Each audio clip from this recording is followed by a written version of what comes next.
Hello everyone and welcome to my first ever live stream. If someone could do me the honor of just confirming whether you're hearing me loud and clear, because this software is a one-man band today.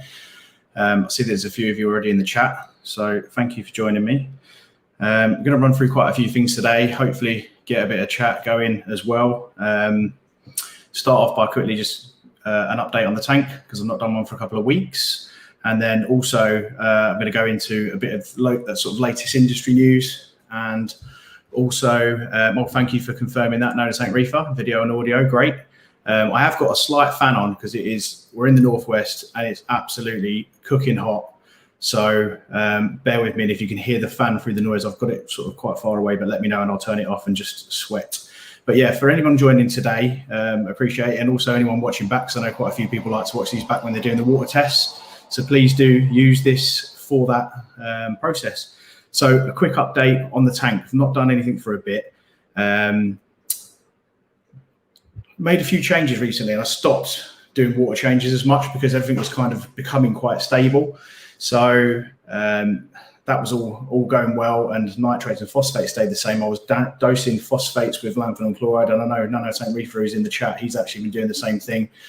I did get a reading of just lanthanum on an ICP test, and since that moment, and I don't know whether it's the lack of water changes and the sort of age of the tank or the dosing of lanthanum chloride, things have just started to slow down a little bit. So growth has kind of receded a little bit. It's not gone as quickly, and the dosing has just started to reduce. So there's sort of signs that things are not sort of going as smoothly as they were before. So what I decided to do was do a couple of water changes back to back, like 30% ones back to back, and then grab some carbon and start putting that in. And things seem to have recovered quite quickly. So from that perspective, the dosing part of it, of lanthanum chloride, still keeping an eye on that. I still think it's the right way to go, because I don't want to do water changes every week, but I think I just need to keep an eye on maybe sort of more carbon more often. So I'll keep you sort of tuned into that. So any questions, chuck them in the chat. And before moving on to a couple of the topics that I've got today, a few things I wanted to just update you on with some news, the industry news. Sorry if I'm looking down left, right and center, but I don't have any assistance for the software. So I'm hoping that it's all coming through loud and clear. So a couple of bits of industry news. Neptune Systems this week announced that they were going to be putting out a UK/Europe energy bar. So that was great news for me, who's got an Apex. Obviously, probably got one a few months too soon. I think a few guys who were in other live streams have sort of mentioned that. So that was great news. It looks like it's going to be the same energy bar as they use in America, but with 6 ports on it, not 8. But it does the power monitoring. So that's a really important thing. Just seen in the chat there, Reef King's in. How are we getting on? And Steve Connolly, nice to see you there. Chuck some stuff if you want to chat about it. I've got a few topics, but I'm absolutely happy to go off. This is really just a natter. Could be an hour, could be 2, whatever you want to chat about. Let's do it. I definitely want to talk about the dark hobby though, because I don't know if any of you have seen that, but I was absolutely gutted. It was so bad, basically. But we'll get onto that. So yeah, energy bar on the Apex, coming over to UK and Europe. Problem is they're going to be so expensive, so I don't know how much they're thinking. When you look at the fact that a normal Wi-Fi socket can cost you next to nothing, unless you're really using all the Apex gear, I'm not sure there's going to be a flood to the market for them. But good news for anyone who's looking to buy an Apex: hold your horses, don't buy one yet. Wait for that to come out as part of the equipment, because it'll be so much better. It's also got all the ports on it, so that it means you don't have to plug power in and what's not if you were going to get like a Trident. So really good update. It's about time from from Neptune Systems that they looked after us over the pond. So thanks to Terence and the crew there. Another update, anybody in the northwest of England, I know not all of you are there, especially Carl, he's down south, Essex way, I think. The store Kraken Corals, which is up in the north of England, sort of north of Manchester, really good store. A lot of the people on the live stream on a Friday, they shop there. Just seen that they've announced finally, after lockdown, over a year of no coral shows, no meetups, they've just announced their new Krakner, which is their version of Macna, and that is on the 2nd and 3rd of October. So any of you watching out there, get yourself to that. I'm probably going to try and get over there as well, so maybe meet you there. There's definitely a real need for us to all come out as a community and start getting together and getting in on them meetups and I know they did one in Essex last year. Maybe Carl or anyone from down south might be able to comment on that. I know they had like quite a big one down there because we don't get anything like the Americans get. But let's be honest, if we get the chance and the local fish stores, they get out there and they start offering frag swaps, meetups, get there, because these guys are the ones that keep the industry going. So just quickly looking through there. Hi Josh, hi Michael. I mean, it's up north. Yes, Carl, get up the M1. It's going to be up in Cracking Corals. It's going to be a great event. So I'll reach out to Dominic and the team there, and hopefully we can maybe film a bit of content with his permission or be in his videos and get them out there. We really want to get everyone together again after having to stay indoors for all this time. So 2nd and 3rd of October. It's not a ticket event as far as I'm aware, but if you get on Cracking Corals Facebook page, I think they've actually got a Cracking group on Facebook, to get on there. And hopefully we'll all have a meet up and talk reef without having to do it all through the means of online. Yes, the frag show, Carl says it was in Harlow. Yeah, absolutely. I knew it was down at AAC. Definitely a shop I really want to go to. That I know that Reef King visits that often, and I know that Paul from Fish Palace also, that's his local fish shop. So it's definitely one I'd love to see. And I know that a few people have said they're going to go and do some reef shop tours, so I'll reach out to a few of them as well, and hopefully get some of the new fancy camera gear that I've been messing around with, so to do sort of film some new local fish shops content. So looking forward to that. Another bit of news. A lot of the guys in the chat here might know, but there's another UK live stream, which, hats off, it's run far more professionally than this outfit. Goes every Friday with 4 really good reefers, and a lot of the people, well, I know Carl's been on it as a guest before. They run a live stream on Friday at 8 o'clock, and it flicks between 4 channels. That's Fish Palace, Jay's Real Reef, Moggs' Aquarium, and the Bearded Reef. And between their 4 channels, they share it. It's on every week. It's really good, and it's definitely one to watch. It's far more organised than this one. This is really me just having a rant, and I feel like I'm going to do these once every few weeks and chuck it out there and see if there's any topics to do. So this Friday, I believe, still waiting to finalise the details, but I might be going in as a guest host. So hoping to confirm all that, and hopefully see you there Friday as well. So just looking down the chat now quickly. Shutting down your tank, Carl. So this is the new tank that you've got, which is a Peninsula one, I believe, and it had that nice structure in the middle. It's quite a negative space aquascape. He had about 4 billion corals in there. I hope it's not that one, Carl. Let me know. Yes, the heat, Josh. Oh my gosh. So today in Manchester, it was 29 degrees. Well, I'm just north of Manchester, but 29 degrees. We are not used to that here. You'll know from my accent that I'm not actually from here originally, but I've been here for about 10 years or more. So yeah, it's very rare that we get up to that temperature. So I've had a very large fan on top of the tank for the last couple of days, which my wife bought for the house, and it was kind of commandeered pretty quickly. So, but that's been working well. It's not on there at the minute, but at night when I shut all the house down, it tends to go really high as well, because it's quite well insulated, kind of new build house. So I've had the fan on that, and it's been keeping it down to the point where the heat is kind of kicking in. So that's going to stay until this weather goes. But good old Britain, that's due to go and rain by the weekend. So whilst it's been lovely, it's not good for people with my haircut and the solar panel that's up there. So yeah, I know that down south I've had it a lot worse. My sister lives in Essex, and it's been 30 plus days on end there. So yeah, I mean, I think if I lived down there, I'd probably try and look at getting some sort of aircon, because it's a lot, and I know it goes on there. I know it goes on for like weeks on end up down there, but yeah, luckily in the northwest we tend to get lots of rain, and it doesn't get hot for long. So just going down the chat there, Brighton, yeah, madness, yeah, I bet it is down there. But at least you got the seaside, so you can go and cool off in there, Josh. And he's going to set a new tank up, Carl. I'm going to set up a new 5-foot one. What, a new one as in the same tank, and you're just going to redo it, or a brand new tank? And Nano Tank Reefer, you're somewhere, I believe, I think you're down in Somerset. Maybe I'm completely wrong. I was trying to think off your Instagram. But yeah, 31, that's not fun. Yeah, as I say, my technique is just get a very big fan over the top of the tank and let the heat controller do its thing. So many other different types of ways of doing that. I would suggest you can freeze bags of RO water and then put them in your sump, and that will cool down. Some people have an actual chiller. So a chiller is a machine that will actually chill your water. They're pretty much anywhere in Australia and America and North America, they kind of put them on as standard because of their type of climate. But definitely don't think I'd be doing that in the northwest. So yeah, it's not really something that I think they're a good 400 quid starting as well. So it's a lot of money to put on a piece of equipment you're only going to use for a few weeks. But I mean, I don't know, down south, would any of you guys think about it? Do any of you have one? Because I don't really think I know anyone that runs a chiller in the UK. So if you do, tell me in the chat, how much is it costing you? Do you have to maintain them much? It's not something that I've done a lot with in the past, if I'm honest with you. So yeah, let me know what you think about chillers. I reckon get the fan on top of it, or get some RO water frozen. You should be all right. I mean, if you start going to 35, 36 degrees, which we do have every now and again, that's very, very hard to cool down. So yeah, if any of you have had any problems with your tanks as well, I hope it's all going well. Let us know in the chat as well. And please bear with me. I'm going to work through the chat as I go down and come to all of your points. So that was the update. I wrote all these down because I can't remember it all now. So what I wanted to do was go into just briefly a bit about the dark hobby. So I don't know, again, in the chat, has anybody seen this documentary yet? Because I can tell you what, when I first saw that this was coming online, I was really worried.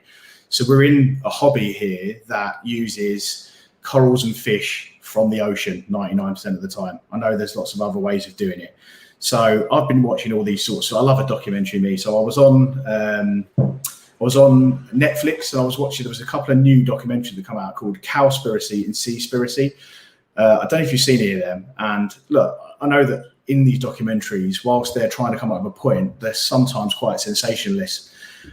But I found both of them really, really intriguing. And both of them were just about basically humans overusing the planet and what's going to go wrong in the long term. They had some really good research that went into it. And whilst it's easy to try and dismiss some of it, a lot of it had points, and a lot of it was taken to people at high levels in lots of organizations. So they were really, really well researched and put together.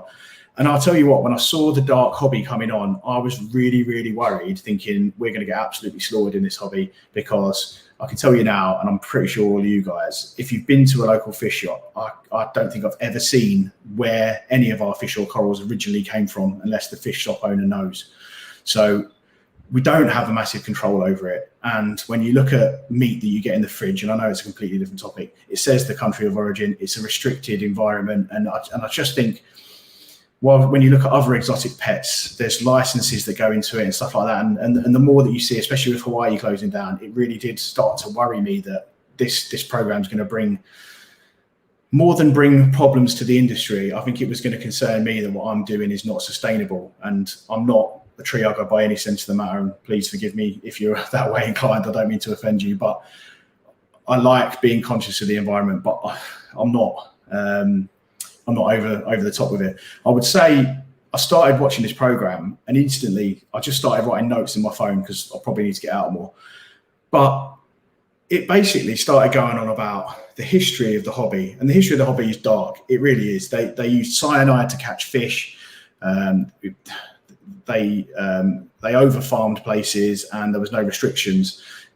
The whole program's mainly about Hawaii. Even though it's about the hobby as general, it sort of goes into Hawaii. And Hawaii is actually in America. So from a starting point of view, America governs pretty much everything possible. And so I was expecting to see amazing bits of detail. I was expecting to see loads of statistics, loads of research. And pretty much most of the program, all I got was conjecture and just random statements. And I'll pull a few of them out now. They said 99% of all the fish that come out into the hobby die within 1 year.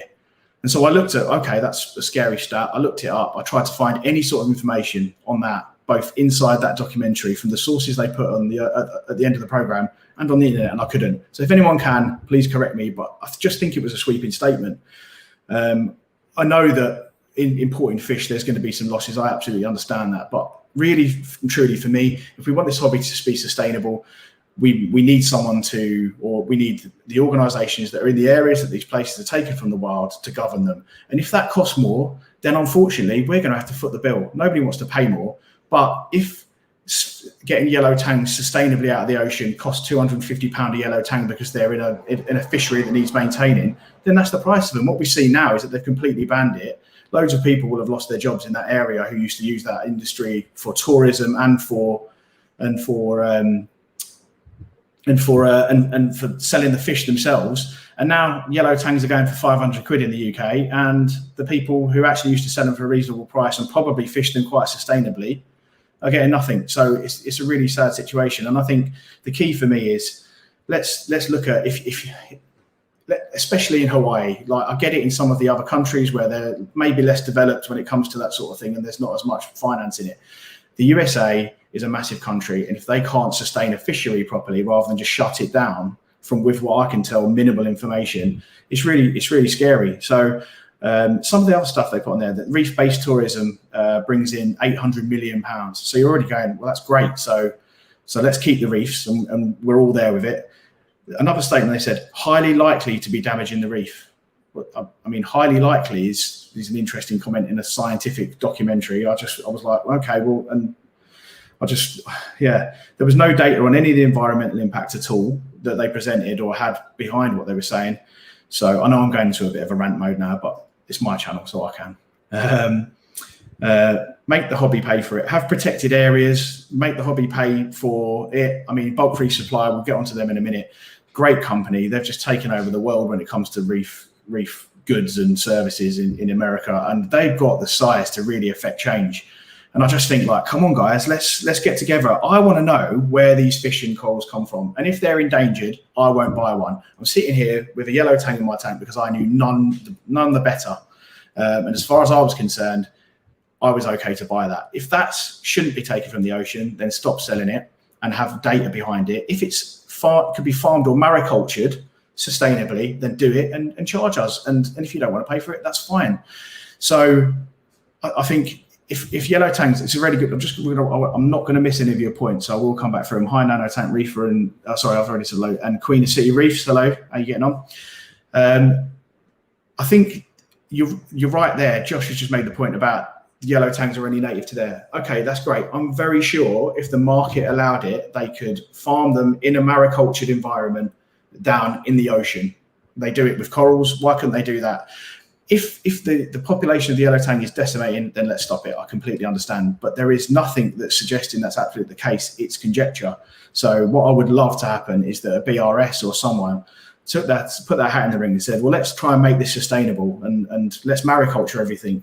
And as I say, mariculture is slightly different to aquaculture. If you don't know, I'm sure you do. Aquaculture is where you, like Carl in the chat, he has or had a garage full of stuff with frag tanks, and you're aquaculture, your own corals, you're growing your own corals and fragging them. So you're doing it completely outside. So you'll have some brood stock and you'll make them. That's how most of the corals are done. Mariculture happens a lot in Indonesia, where they use the ocean and then they just frag the corals and grow them in their normal environment. That's got to be the most sustainable way. That also means that areas in Indonesia are still going to profit from the coral and fish industry. So yeah, I want to know if it's been maricultured. How do we make sure that stuff that comes into the UK, stuff that goes to the US, has got a label on it that says where it's from? That would be the way I would love to see it. I just think there was no mention in any of it about mariculture. There was no numbers, no science. And then just to finish it off, they said lionfish were introduced to that area by hobbyists because they didn't want in their tanks. Now that may well be the case. But I just felt like it was a little bit of a weak answer, just to kind of go, if it's invasive and you shouldn't have a lionfish in the US because it's going to damage your coral reefs, ban them. Don't blame people who are putting them in the ocean because they think it's the right thing to do. So anyway, I'm not going to moan on about that, but I would love to see your comments on it, because I just think I was expecting mind-blowing stats that are going to make me feel bad, but they don't. All it's made me feel is even more passionate about us really trying to come together as a community across all of the places and being a bit more open about where our fish and corals are coming from, and hopefully retailers also following suit, and it being the in thing to buy something that's been aquacultured, or the in thing to come from something that's come from a sustainable fishery. Give it a purple fish tag, like you've got a red tractor farmed thing. Just do something to make sure that we know where it's coming from, and maybe we'd all sort of make better decisions when we're buying these things, and maybe we wouldn't end up with a situation like Hawaii. Just looking down the chat, DC Reefing, Fish Palace, good evening, thanks for joining. All you've just missed is me rant on about the dark hobby for a bit, so I wouldn't worry too much about that. Yes, Josh, you're right, I do need to get out more. I suggested that myself. Yeah, so we've covered the dark hobby. Have you got any comments on it? Did anybody watch it? Let me know. Want to move on to my next topic now. And by the way, if you've got anything you want to chat about, just chuck it in there. We'll change topic straight away. Just before we move on, Josh, it made me feel as though they just didn't research and try to poke at us. Yeah, this is the point. I was so braced thinking I am going to feel really bad here. I didn't even want to watch it, but I thought, no, the moment that comes out, I'm going to watch that. And I am going to have an opinion based on what they did. And if you haven't watched any of these guys, watch Seaspiracy on Netflix, which is a really well rehearsed documentary, and then watch that one. And if you come out of that thinking that that's been done, for me, it's just been rushed. I think they had a really good idea because there's loads of things that weren't right. But yeah, it was just rushed. The other last thing that I saw in there is they were talking about the cyanide capturing of fish. Now that's an illegal process, and that's widely regarded as very minimal now. So if there are still people out there going into the reefs and cyanide poisoning fish, then they need to be arrested. If I went down the road and stole someone's cow, I would be arrested. If I went and stole someone's pet or went into the sea and started stealing livestock, I would be arrested. Just because people are doing things wrong doesn't mean that the whole hobby is bad. So yeah, I just think it was weak. Where can you find the dark hobby? I found it on like Google Videos, I think it was. It was really weird. It was like £3.50 to rent it. I think or is it Apple Videos? On one of the apps. It wasn't on just like a Netflix. It will probably get on one sooner or later. But the fact that it's really hard to find, I think it was Google Play. But the fact that it's really hard to find is saying a lot for me, because I just think that people have watched that and Netflix and whatnot and have probably thought, what a load of rubbish. I mean, I don't know, maybe they will. But yeah, it's shocking. And I think my attempt at talking it down is not to sort of suggest there isn't a problem, but it's to sort of say, let's do a better job at either accounting it or moving forward. That just wasn't helpful to anyone, and it was sensationalist. So that's my thoughts on that one. So BRS, this was something I talked to Portfish Palace about recently. Actually, wanted to talk about them. Interesting that BRS have bought out their one main competitor. So I'd be interested to see what you guys think about it. So when I first read the news, now I'm a big BRS watcher and a big BRS fan to a certain extent. And when I first saw that news, I kind of looked at it and went, okay, so all they've done, they're a very big corporation. All they've done is buy out their closest competitor. They're not bringing the branding across. By the sounds of it, I watched their live stream, they're doing it. They're going to bring some of the people across, but perhaps not all of them. Perhaps there's going to be redundancies and whatever else happens in business. And that's really sad for the people that work there and probably have for many years. So hearts go out to them. But unfortunately, that is the way of the world. When you look at what they've tried to do there, I think they've just tried to cut off the opposition. They've got every right to do it. You still take your choice. There's still lots of retailers out there that you can use to buy all your stuff from. And obviously it doesn't affect us as much in the UK because our distributors are not really attached to them. But what it did make me wonder is, will it change their content going forward? And if anybody's watched BRS, I hope that most of you in the chat have. They're a massively positive influence on our industry and on our hobby.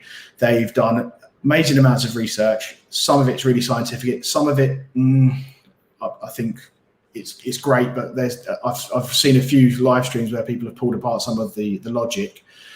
But yeah, and Portfish Palace just mentioned if you haven't seen the video on their operation, it's unbelievable. It's just huge. They have a massive warehouse. They have electronic systems. They have trolleys they push along, and the size of scale is amazing.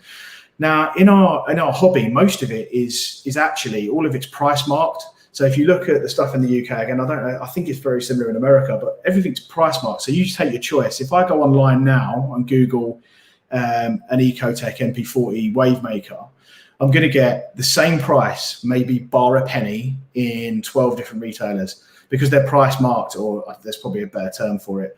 So I kind of think, look, I understand they're getting bigger. I've got no problem with it whatsoever because I like watching their content. And if I probably lived in America, I might utilize them to buy it because I know it's going to be quick and I know they're going to bring the products out that they've done the reviews on. So I've got no problem with it.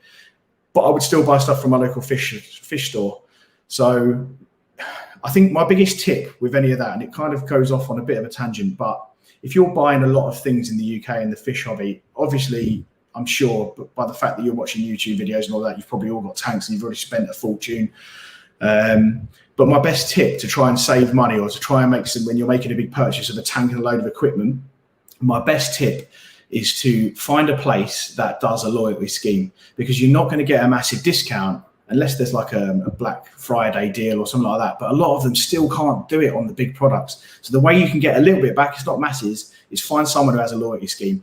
So the company that I've used, and I'm not sponsored by anyone in any way, but it's just for reference, the company that I've used in the UK quite a lot is Complete Aquatics.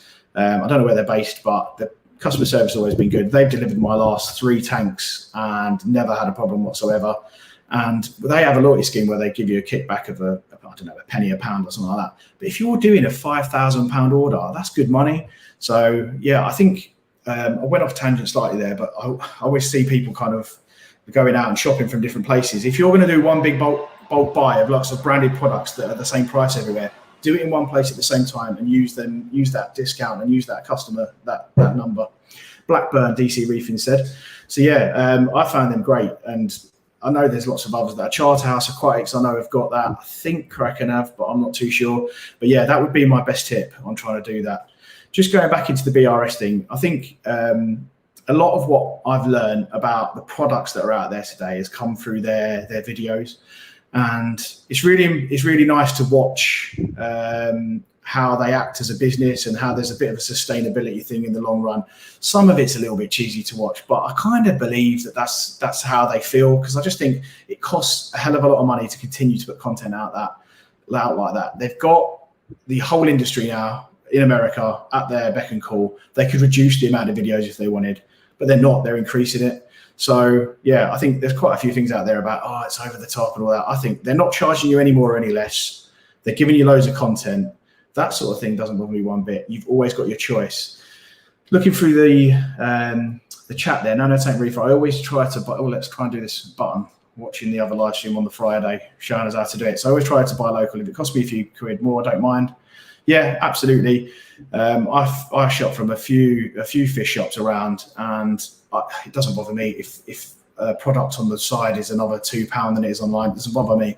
What I think local fish shops give you is their experience. There's some really great local fish shops, and there's some that are obviously trying their best to sell you stuff. So you kind of got to find your local fish shop, and you've got to feel comfortable with them. Some of the really good ones won't try and push you anything. They'll just tell you what they know. And if you ask them a question, they'll answer you. They sometimes tell you the products that are not as expensive or are expensive. And I think the problem they've always come up against is that that people will go in, get all of their experience, and then unfortunately go and find it 10 quid cheaper online. Now, as a fish shop owner, these customers are not the ones you're going to make money from, unfortunately, but you need to treat everyone the same. So it's a really difficult thing, because some people will utilize that. And if in essence, it's probably the most efficient way of buying stuff. But these guys are the lifeblood of the community. You can buy fish on, I buy a lot of corals online and I've never really had a problem, but fish, I really struggle with the idea of buying them online, and these guys have them in there. So if you can throw them some money, do it. Lots of them will try and help you out. So yeah, Fish Palace, a lot of LFSs will discount equipment at 10% if you're buying the tank from them. So there you go. So yeah, it really is, use the size and scale of what you're buying, and you'll sometimes get that 10%. That's a great deal. And I believe I got that actually when I bought this tank, because they had a Black Friday sale. I think it was around November when I ordered it. But outside of that, they said they couldn't honor it. So I think that was what I got from them as well. So yeah, if you know of any that have got really good deals and that, put them in the chat. Let's share them around, because good retailers and good local fish shops, let's all share that around. That's brilliant. Monopolies aren't good, but Marine Depot wanting to be bought out, and BRS seem quite genuine. Yeah, I agree, Errol. It's a really good point. I think you're right. I think Marine Depot probably saw what they were doing and couldn't compete with it. They know that they had a good customer base, and it kind of shows, doesn't it? Because BRS have not even tried to keep the brand on or anything. They've just said, by the way, it was a really weird message that came out as well on Twitter, I think, straight off, just going, we've been bought. But yeah, I think, as you say, if they were ready to be bought, there's obviously mileage in it. And look, I didn't ever watch any of the content or the videos that Marine Depot used to put out. I think the biggest downside of Marine Depot going down is that they sponsor quite a few reefers that I watch online. So I know Reef Bums live streams. I don't know if you've seen them. They're great. Get on them. he does some great ones and they were sponsoring them. So it's going to impact some of the reefers out there. So that's always not good, but it needs to be sustainable. So yeah. Hi, Scott. How are you getting on? Thanks for joining. Fish Palace, I agree with no tank reef. I usually buy from AAC. Yeah, we talked about that. You might not have been in, Paul, early on, but we talked about AAC and it being the local fish store for you and for Carl. And definitely one I want to see because my daughter lives down in Essex and I know it's down that way. So I'm definitely going to get in there at some point. And if they have a frag meet on, do let us know because that might be a good time to go down there. Josh Powell, my local fish store isn't the best. They sell anything as soon as, yeah. And you know, like I've had that. There's quite a few companies that do that. And look, they do need to make money. It's really, really, really tough industry to make money in. So my heart goes out to them. I would love to run a local fish shop, but when you look at the numbers involved, it's a tough place to earn your money. And I know that Paul at Fish Palace had a really good live stream with Dom from Kraken Corals on. We mentioned how good Kraken are. And Dom, like, I really loved listening to him. He's really straight up. This is how I make my money. This is this. This is that. We take that. Like, you think about the overheads and the cost of the equipment, and even just running a display tank in these places. It's a hard industry. So look, if you find someone you feel like they're giving you good advice, get on them. But yeah, likewise, if you go in and you feel like you're just being missold stuff, don't give them your business. They don't deserve it. There's tons that are others that are good. One plug, Josh, if your local one's no good, is Jay's Real Reef, who is on the Friday live stream. He has devised a reef map of all the best reefs or the best LFSs across the UK. It's really, really good. He's gone out to all the community and everyone's fed back saying, this is a great place for the day. This is a great place for the reef geeks. This is a great place for the family. So get on that. Go on. I know it's not always easy to go further afield, but if you can, go to somewhere that deserves your money. Hold on 1 second, sorry.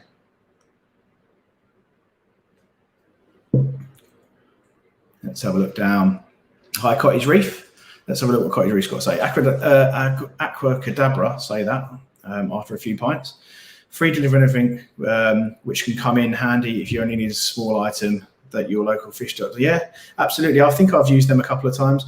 I'll be honest with you, I spread it around everywhere. I have got accounts at every single one of these places, and I think this week's a good measure of it because I've ordered some new CO2 scrubbing media, and that's come from, he says, and he can't remember. That's come from one of them. I can't remember who it is now. I'll have to find it. And then I've used Charterhouse for my Tropic Marine Reef Pro salt because they deliver it. It always comes in intact, really well packaged, and it's free delivery when you do that. H2O Aquatics, that's who I used. Used them for the CO2 media. I bought some fish food that Moggsy's Aquarium had on his channel earlier in the week, and I got that from Kraken Corals. So for me, I like spreading it around and finding somewhere that I know is going to deliver well. If ever I get a poor service from them, I just don't use them again. But I find that most of them are really, really good and efficient. And I like the fact that there's lots of them out there because they can't all hold every piece of stock. So some of them will be really good at stocking some things and some not the others. So let's have a look now. Okay, over to Queen City Reefs. Love his channel. He's got a cracking tank that he's going along with. So please do check that out if you get a chance. Still wonder how so many are able to get away with pop and drop, in other words, buy fish, no QT. Yeah, I mean, I don't know many shops, being honest with you, that fully QT fish, not to the extent. And again, if you have watched the BRS videos on proper quarantine, that is hard. I mean, over here in the UK, I'm not sure many do it the exact way it should be done. Quite a few people will have QT tanks and observe them. Now, what I have found when buying fish, and it's a store that lots of people love or hate, but I quite like it for fish. There's a place up here in the northwest called Abyss in Stockport, and it's huge. It's massive. It's the biggest fish shop I've ever seen. They've been going for years. They've got different methodologies on reef keeping and stuff like that, and you can take it or leave it. They kind of go down the canister filter route to anybody new coming in to try and sort of push it down that route, and that's fine. It works for them. They've got an amazing display tank running off them, so they show you it can work. I'm not amazingly over enamored with the corals that they've got in there, although they go through stages of having really lovely stuff. But yeah, I don't want to sort of put them down. I think there's lots of really good stuff in there. But what they are good at is fish, and that is they've got such a wide selection of fish. It's unbelievable, and I've always been able to find everything I've needed in there. The other thing that I think they do, and again, forgive me if I'm wrong, but I think they run a very small amount of copper because they're fish-only tanks. So I really do. I think that I've had tons of fish from there over the time, and I've never had, touch wood, any sort of ick or any parasite. The only time I ever got anything was in this tank, and I went to another shop, which I'm not going to name because I don't want people to not use people and stuff like that. But I went to this one shop and bought my yellow tang and my hippo tang, and they had flukes. Everything had flukes in there straight away. So, but that's the one time I've ever bought fish outside of there. So, but yeah, just trying to do that full quarantine. Does anybody in the chat do full quarantine of fish? Because I tell you what, I look at it and I just think, wow, I would rather try and find the most sort of the best sort of source for fish and then stick with it. I just don't know how you can go through that whole process of a bit of copper this week, a bit of copper that. It's just really, really difficult. So let me know if anyone does it, like literally to the point. Thanks Fish Palace for saying, come on Paul's, give me a like. Yep, I'm doing this one-man band, so I appreciate you all coming in. Again, I didn't expect even that number of people in, so that's great. So thank you all for joining me so far. I hope it's good. None of you have thrown out too many topics for me yet, so we'll have a look and see if anyone's got anything. Queen of City came back and said, I don't QT, I only buy from one source, and they usually keep the fish for a couple of weeks. Yeah, so you're right, it's still a big risk, but you've got some visual on it. It's there for a little bit of time. Likewise with Abyss, I feel like they have that many fish. They put them into the tanks, and I think they run that slight bit of copper. So obviously you don't want to get the water in your fish tank. But I feel like the fish just never seem to have anything on them. So they must be doing something. And it'd be great to actually get them on or go and have a chat with them one day. But yeah, I'd love to know that. So DC Reefing uses, I used Abyss for live fish and they were great. Never ordered fish before online. Yeah, I just feel like it's hard to do that. Definitely. Right. And the other variable in my house, unfortunately, is that I have a Jack Russell dog who's absolutely lunatic. And when I do my videos every week, I managed to edit her out, but if she hears something in the garden, you're going to hear an almighty roar, and she'll go off checking that nobody's breaking in. So apologies in advance because she is loud, and she's in the kitchen with me. Yeah, so Michael Butler, how are we getting on? Cookies Reef, you do QT. Cookies Reef, what do you do for QT then? Come on, talk to me about your process. Do you have a full tank? Do you then do a certain period of copper, a certain period of Prazi? Is it Prazi prequel? Prazi is, but basically how you get rid of flukes. How do you do it all? Because every video I've watched it, I'm just like, this is a huge amount. So I don't know. But Queen of City now, I'll just put that on the screen. Hold on. He says, put it on the screen. It's not working. I now QT fish and corals and inverts, but I'm not an expert. I've learned what fish I have trouble with, and I've been successful. There it is. It's coming up. Sorry, it's a bit delayed at the minute. Tangs are easy. Rest have been tough, though. Yeah. I mean, I've never really quarantined anything properly. I've put it in a tank and watched it for a little bit of time, but yeah, I've not done anything like that before. Port Fish Palace, if you're going to do a proper QT fish, clean up crew. Yeah, so yeah, you're right. I mean, you could do all of that with fish and then bring a conch in and put it in the tank and it'll have ick on it. It's a minefield. It's just something that I've never, ever been able to get my head around spending the time doing. If you read a lot about ick, for want of a better term, there's a lot of people that suggest that it's in many tanks anyway, and you only see it if the fish get a little bit ill.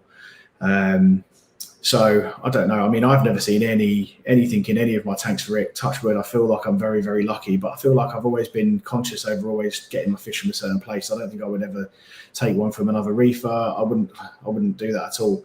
So yeah. Dip corals, yeah, Michael Butler, absolutely. I always dip your corals. Even the top end acros that I have in the tank behind me, I dip them all the time. There's always something that comes off them, and actually the only other things that I've got in my tank have been through corals probably, and coral frag plugs.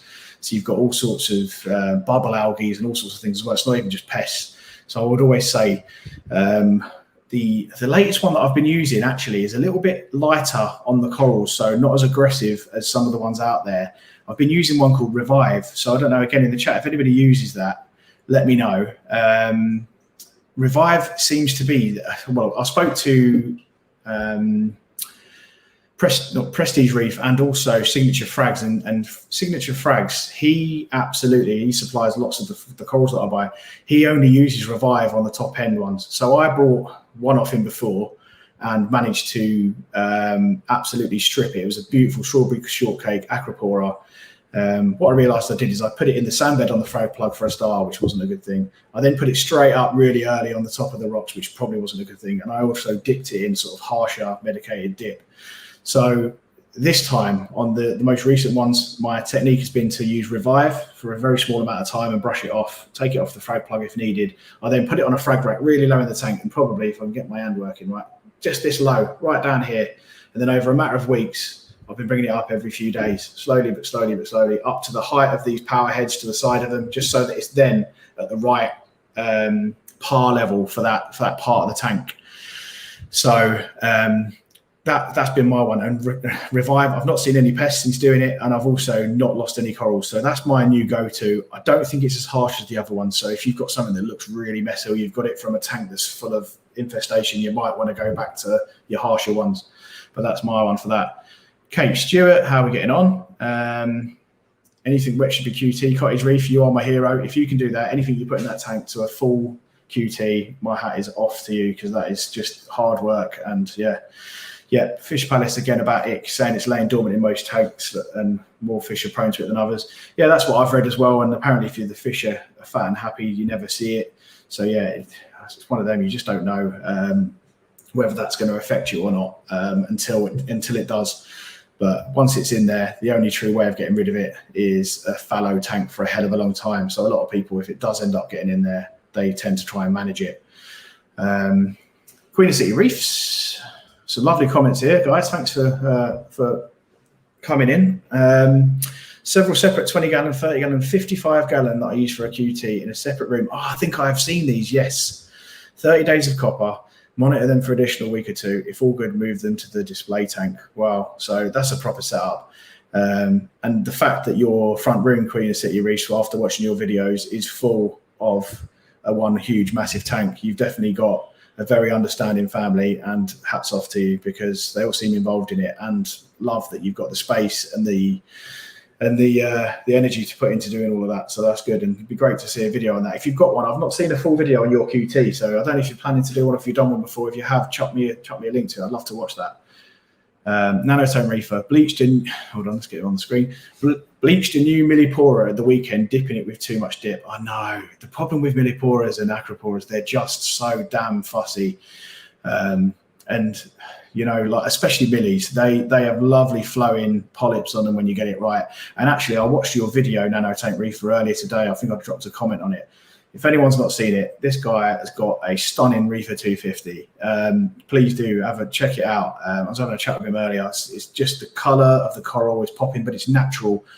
The reef is so well balanced and it's just really clean. So if you want to see a good tank, get on there. But yeah, I saw some of your milliporas, and I know that Steve on Mugs' Aquarium's got a cracker of a millipora, and when they look good, the colour up nice, the polyps are flowing everywhere. But I'll tell you what, if you sneeze, that will lose its polyps and bail out. I've got 2 milliporas in there, and they have done nothing for ages.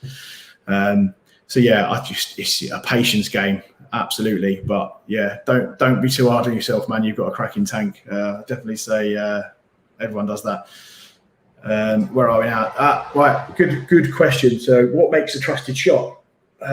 Really good question.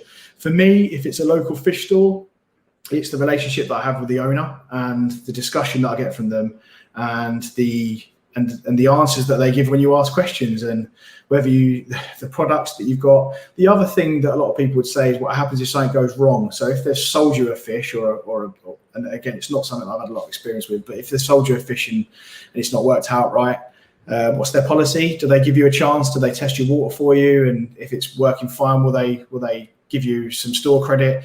For me, it's how do they look after their people, and how do they make you feel welcome? One local fish shop I would like to give a shout out to is Out of the Blue Marines in Falesworth. It's Moggs' Aquarium's local one as well.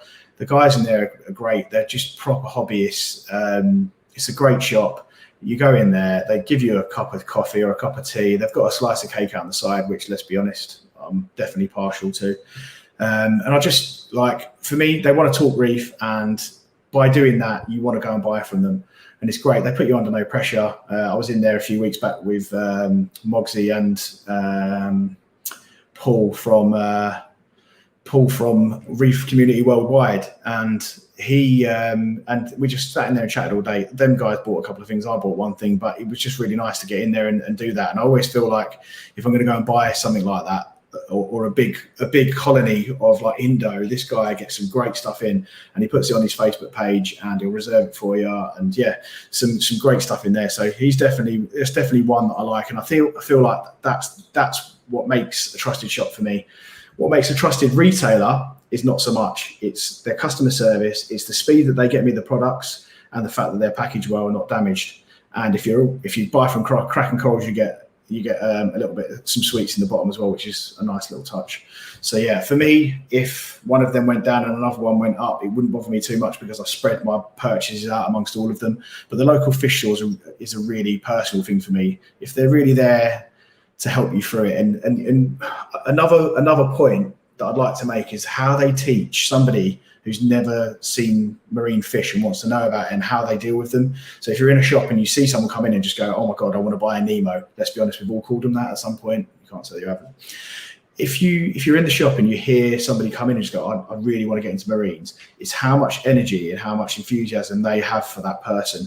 If they make them feel uncomfortable or elitist, that they need to do far more research and they can't get involved, that for me is a bad one. I really want people to encourage someone to get into it, show them some of the routes to the information they can get hold of, and just really encourage people to join the hobby and give it a go and get a basic setup and learn as you go along. Obviously, try not to damage and kill livestock sort of without doing any sort of research, but we don't need people to do the sort of research that probably most of us in this chat have done. We need people to join it and try it out and love it and go from there. Nobody needs to spend $5,000 on a system when they first move in. So have some small nano tanks there ready for them, or some slightly larger ones. Have a full setup and a fixed price for stuff and try and help them along. That for me is great. That's why I love this, and that's what I would do if I had one. Whether I'd end up skint because nobody bought anything and everyone but went back off online and used the information, I don't know, but it's not something I'm going to do anytime soon. That's definitely an industry that I'll leave to other people. Archie B fun facts. Right, my son's dialed in, so hi Archie if you're watching. Let's have a look. Queen City Reefs, plan on making a video, but want to wait until I figure it out and get a better understanding. Yeah, it's a good shout. You want to make sure you put content out that's worked, but being a YouTuber as well, I like watching the journey of it. I like watching how it works, and if you don't say this is how you do it and it works and not full stop, if you just show us and then you do another video and go, that's how that worked out, actually I want to move to here, or I want to change this, then that's great as well. Like, we love watching any of that stuff. So I'm a YouTube fiend. I go through hours and hours of it. I've missed a couple of these things further up. Okay, sorry, Cookies Reef, I'm just one of your comments. If I've missed anything, please do put it back in, because this one-man band thing is, I'm just about holding on to it. So Cookies Reef, I'm also halfway through QT with Antheus at the moment, and Black Mollies, as they don't do well with copper. Yeah, Antheus, love Antheus. I've had some of them before, and I'll be honest with you, I would, if I had the chance to just do a tank with one fish, it would be a shoal of Antheus. I think they just remind me of the reefs, especially the Red Sea Reef, which is one of my favourite places on the planet. There's just even just the lyre-tail ones that are bright orange with the pink females or males. I'm trying to think which one changes colour now. I think they all start female and then one changes to male, or vice versa. But anyway, they're just them alone that, like, they look great, but you have to have a big tank and a lot of them. And a bit like a few of the fish that we're used to, so chromis as well. I think Antheus do fight eventually, so I don't think they're as bad as the chromis or some of the other ones, but Antheus, they also need to be fed really often. So lots of people use an auto feeder with Antheus because they apparently have got small guts, eat sort of little and often. So tip on that is really do your research with the local fish store, with other hobbyists who have that type of Antheus, on how they thrive, because they can starve out quite easy if you're not careful.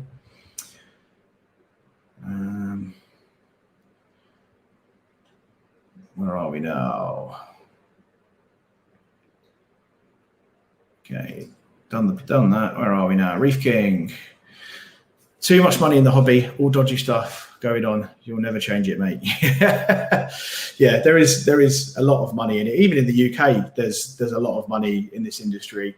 And unfortunately for the local fish stores, probably the bigger mail order companies in the UK probably make the lion's share of it. And that is obviously down to the things we said before about the fact that you can get some discount and the fact that you can get it there next day and not have to wait for it to be in stock.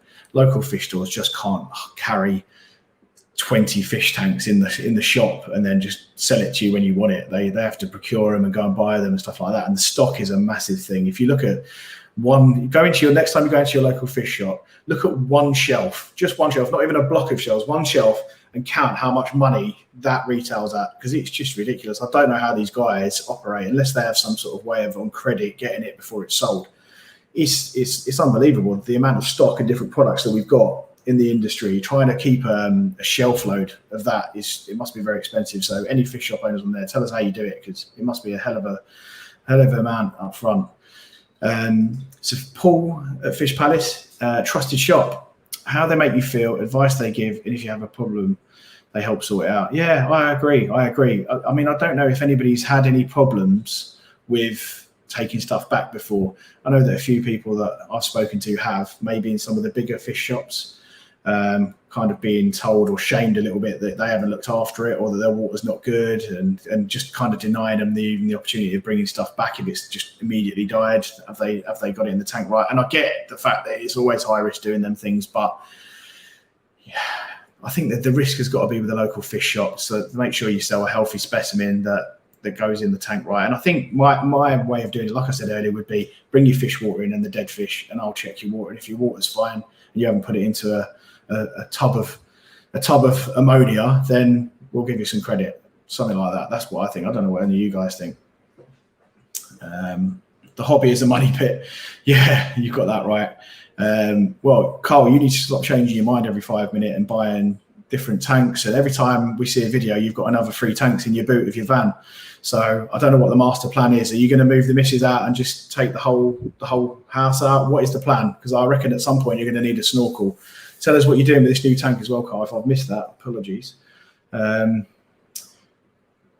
Yeah, Paul as well. Amphibians can be brutal as they take one another out. Yeah, see, that's what I found with them, and it's the same as like chromis. Over time, the smaller one gets sort of gets attacked and killed basically, and it basically then means that someone else becomes the dominant one, someone else that's a fish. But yeah, so yeah, again, I think they are limited on that, and I think chromis are the same. Although I don't know if anyone's seen Moggsy's tank. He's got the biggest chromis I've ever seen. It looks like a tang. It's massive. So he's obviously doing something right there, but I don't think he's got a huge amount of them. So that'd be interesting to check with him.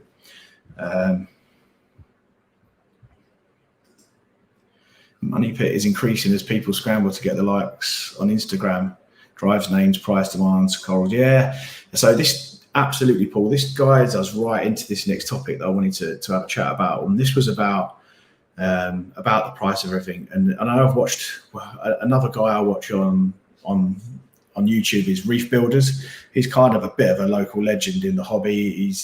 I mean, they pay him basically to run a huge place with loads of tanks and all just to make content. It's great. They just did a 2-hour tour of his studio. It's unreal. But yeah, he's quite passionate about the names that are coming out and how they're increasing the price and everything. And what we're referring to there, if you're not sure, is that I've got a Montipora in my tank, which is called a Chernobyl Montipora because it's so bright green. So these are the sorts of things.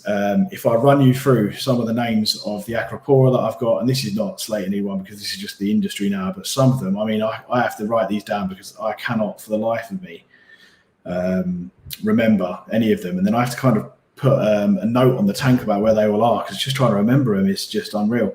So my latest ones are, the 2 easy ones are a purple tipped gold Acropora, which isn't too hard. But some of the other ones, the last 2 that I got was a shocker, a mustard millie, and a red corallite green branch millie. Now, they are the most basic names I've heard recently because some of them are unreal. And I think what's happened is that we're all looking for popping color. And I think Paul's nailed it with Instagram.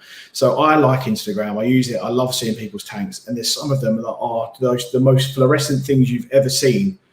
And I'll tell you one that does a really good job of it. And all kudos to her, is Colette's marine tank. If you watch her tank at night with the blues on, it lights up like a neon rave. It's unbelievable, and it blows your mind. You're kind of like, oh my gosh, and in the house when you're there, that must look amazing. And I think that's, and again, this is not calling Colette by any stretch. She's got a great reef tank and she's does some great content. I think that look of a tank is quite popular on Instagram. So I think people like that. And I'm also one to do it. I do photos of my fish and corals and whatnot and put them on there as well. And we're all looking for that bright color. What's happened though is that color is then fed into the names, and the names then fed into the price.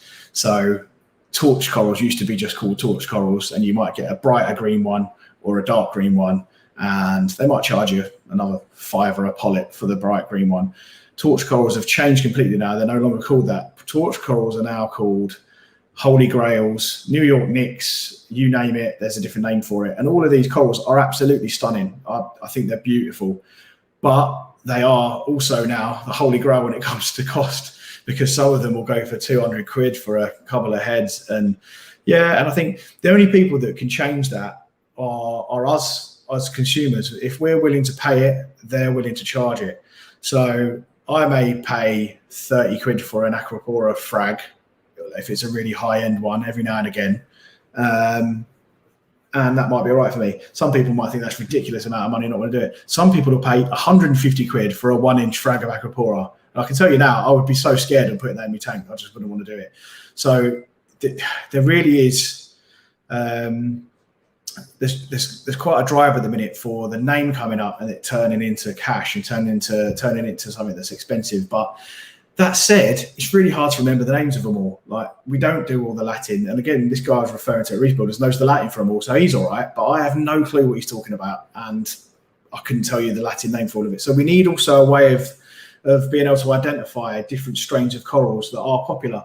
So yeah, I think long term, it would be good if we got to a place where we had the similar names and you weren't able to just randomly name a coral if you grow it out. I mean, I could literally cut one of these corals and call it a Paul's Wappleganging Zoom in Green Neon Fight Coral and then put it on the Instagram, and it would probably sell for more. So that's the stuff that gets frustrating, because you're kind of saying, well, that's similar to that coral that we've seen for years in the hobby, and perhaps it wasn't you found it, and it probably isn't you who created that morph of it. So it'd be good to get some sort of standardized names. And I reckon that would be something for Reef Builders to take on. So I love watching his channel, and he goes on about it a lot. And I think that should be the leader of that. So I challenge him, Reef Builders. I challenge you, Jake Adams.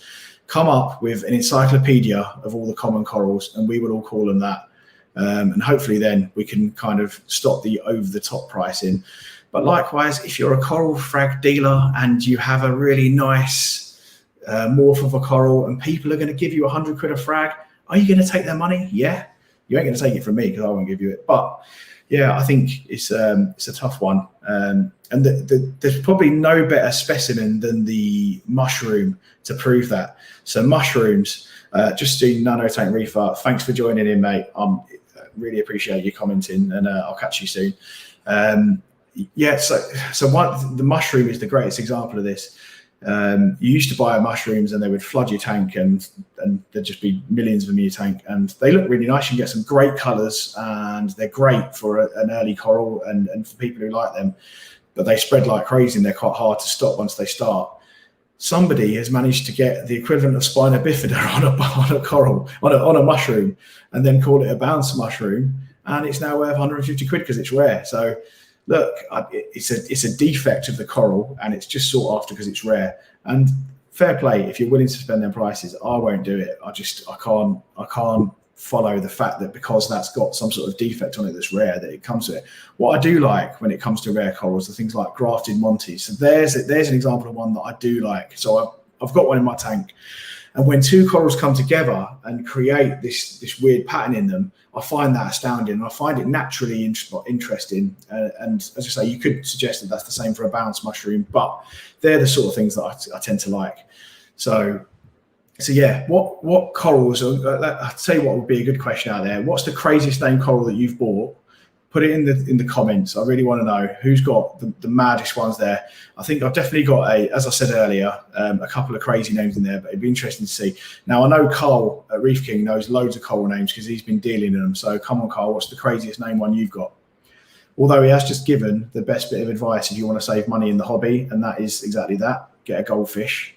Funnily enough, that's exactly how I got into the hobby. About 8 years ago, or 8.5 years ago, I decided to buy my son a biorb fish tank, and it was just literally a goldfish tank, 30 litres, bowl type one, and he had this filtration system in it, and I was like, I don't really know what I'm doing with that, but I'll put it in, put the tap safe in, and then it came with these little ceramic media, and I was like, oh, that looks like gravel, what's that? It looks a bit ugly, I'll chuck it in. Chucked it in, and then I had these little tabs to check for ammonia and whatnot, but to be honest with you, I still put the fish in because I knew no different.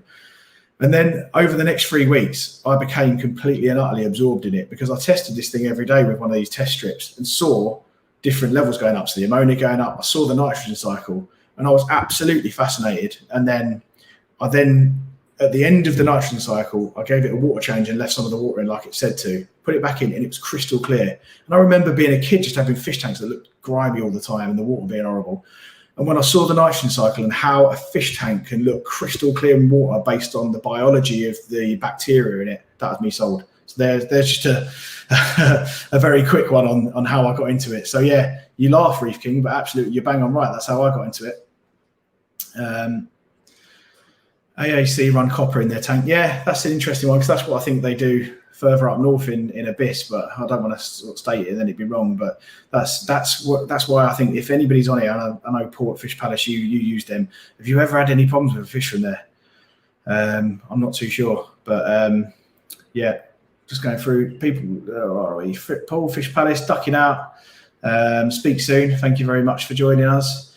Freshwater dip killing flukes. Good shout again there, Reef King. Really appreciate you adding that in there. That's bob on.